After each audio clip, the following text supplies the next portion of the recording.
karian. Ang ngalan ay Birbania.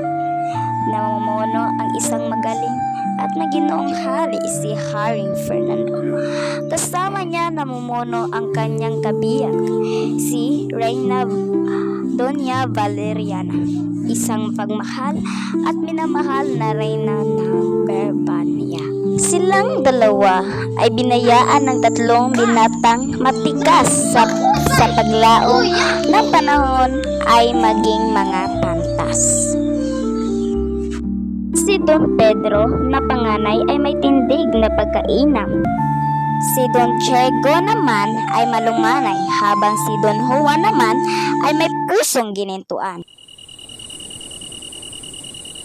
Isang gabi na mahihimbing natutulog si Haring Fernando, na paniniginipan niya ang pinakabunsong anak na si Don Juan. Ito'y pinito ng dalawang tampalasan. Kinaumagahan, si Haring Fernando ay may sakit. Mahal ko, ano ba nangyari sa'yo? Ang sakit niyo po, Haring Mahal.